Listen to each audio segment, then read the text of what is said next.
Hello, xin chào các bạn đã quay trở lại với review 5 phút. Ở trong tập trước, Đạo Đức Thiên Tôn đã dứt khoát chia thiên giới làm hai nửa theo hình bát quái, mặc dù đây không phải là cái tốt nhất ở thời điểm hiện tại.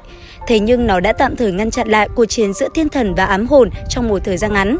Giữa lúc toàn bộ đội quân Thiên Đỉnh đang sửa sang lại trật tự ở Thiên Cung thì Đạo Đức Thiên Tôn phát hiện ra Tôn Ngộ Không đã biến mất. Nhận ra có gì đó bất ổn, ông đã ngay lập tức trở về và y như những gì vị Thiên Tôn này suy đoán, con khỉ này lại ngựa quen đường cũ, ăn trộm vô số linh đan của ông. Không để mình bị bắt lại, Ngộ Không đã ngay lập tức rời khỏi Thiên Cung. Sau mọi chuyện xảy ra, hắn nghĩ rằng bản thân bớt để tâm đến đám thiên thần này sẽ tốt hơn. Sau khi đã đi tới một nơi an toàn, con khỉ này bắt đầu kiểm kê số linh đan đã lấy được. Tuy nhiên, đúng lúc này thì Sát Tâm Quan Âm đã xuất hiện sau lưng hắn. Bị bắt quả tang tại trận, Tôn Ngộ Không vốn tưởng sẽ bị bắt về Thiên Cung thì không ngờ đối phương lại nói chỉ đến tâm sự với hắn mà thôi. Trận chiến giữa ánh sáng và bóng tối vẫn chưa chấm dứt, hiện tại chỉ là tạm thời chuyển đổi trận địa mà thôi. Cũng tại đây, Sát Tâm đã nói cho hắn biết đội quân âm hồn đang nhăm nhe đến Kỳ Kinh do sư phụ hắn hộ tống. Có lẽ hiện tại họ đang di chuyển đến gần cổ thành. Nghe xong Tôn Ngộ Không có chút khó hiểu, Sát Tâm rõ ràng biết ám hồn sẽ gây hại cho Kỳ Kinh, sao không trực tiếp ra tay. Tuy nhiên, Sát Tâm lại nói với hắn, đạo thiên thần rất phức tạp, khiến Ngộ Không liền cho rằng đối phương chỉ là đang ra vẻ mà thôi.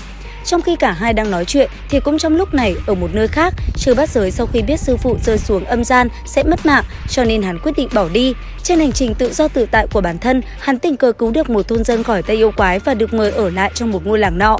Bởi vì ở gần địa bàn của địa đạo yêu quái, cho nên có rất nhiều người dân bị chúng lấy làm thức ăn. Trước đây dân làng có một vị trấn yêu tên là Linh Thố. Tuy nhiên dạo gần đây, y bỗng dưng thay đổi và trở nên vô cùng hung bạo. Y hoàn toàn không nghe, không hiểu người dân nói gì. Chính vì thế dân yêu tấn công ngày một nhiều, bởi vậy dân làng cần một người bảo hộ mới, mà Bát Giới chính là chủ nhân cho ngôi vị sáng giá này. Thấy tất cả mọi người kỳ vọng vào mình như vậy, hắn rất nhanh đã đồng ý. Đường Đường là yêu quái uy mãnh từng được thiên giới phong chức. Hắn tự tin rằng đám yêu quái tầm thường sẽ không dám động vào dân làng dù chỉ là một sợi tóc, bởi vì Bát Giới đã nhận lời trở thành người bảo vệ. Chính vì vậy, dân làng đã xua đuổi Linh Thố, bọn họ ném hết thức ăn cho gã, rồi mà gã một mình quay lưng bỏ về. Linh Thố lúc này có chút buồn bã, nó quay ra nhìn Trư Bát Giới với ánh mắt phức tạp. Nó tin rằng một ngày nào đó, con lợn kia cũng sẽ bị dân làng ruồng bỏ mà thôi. Thời gian trôi qua, Trư Bát Giới ở tại Đại Đạo Nhân Gian đã giúp dân làng diệt trừ được vô số yêu quái. Tuy nhiên, tối đó, khi vừa chợp mắt, hắn đã có một giấc mơ vô cùng kỳ quái.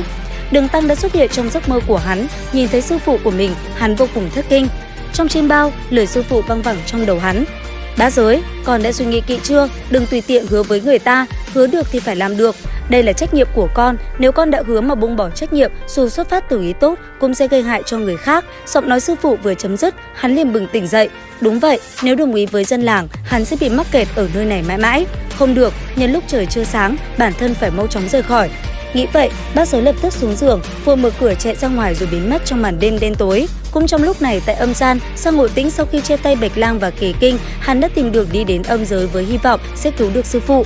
Tuy nhiên, âm giới vương là người hắn không muốn gặp lại nhất, nhưng vì sư phụ, hắn vẫn quyết định làm điều này. Khi xưa còn là thân phận Xích Diệp Quỷ, bên dòng Lưu Sa Hà, Sang Ngộ Tĩnh chính là một con yêu quái hung mãnh, đồng thời là sứ giả đắc lực giúp âm giới vương thu thập các loại linh hồn khác nhau. Chính vì vậy, hắn đã lấy mạng vô số người, thế nhưng bởi vì gặp được Đường Tam Tạng, hắn đã phản bội âm giới vương và đi theo sư phụ của mình hành hiệp trượng nghĩa, bù đắp cho tội lỗi mình đã gây ra. Hiện tại, xuất hiện tại địa phận của người kia, Ngộ Tĩnh mong rằng sẽ mượn được bảo vật âm thế đồng bàn của gã để cứu sư phụ mình. Âm giới vương nghe xong có chút nực cười, kẻ phản bội năm xưa, vậy mà còn mặt mũi đến mượn đồ của gã, ông còn chưa tính sổ với hắn thì thôi. Nghe đến đây, Sang Ngộ Tĩnh đã xuống nước xin tha thứ, chỉ cần ông cho hắn mượn bảo vật kia, sau khi cứu được sư phụ sẽ quay về tùy cho ông xử trí. Tuy nhiên, âm giới vương nào có dễ dàng buông tha cho hắn như vậy, sau một hồi thuyết phục không thành, hắn chỉ có thể tự mình cướp lấy bảo vật mà thôi. Chính vì thế, một cuộc chiến đã liền diễn ra. Đến đây thì cũng hết tập 5 Tây Hành Kỷ. Các bạn có tò mò về diễn biến tập tiếp theo hay không? Theo dõi kênh để biết thêm chi tiết nhé. Xin chào và hẹn gặp lại các bạn.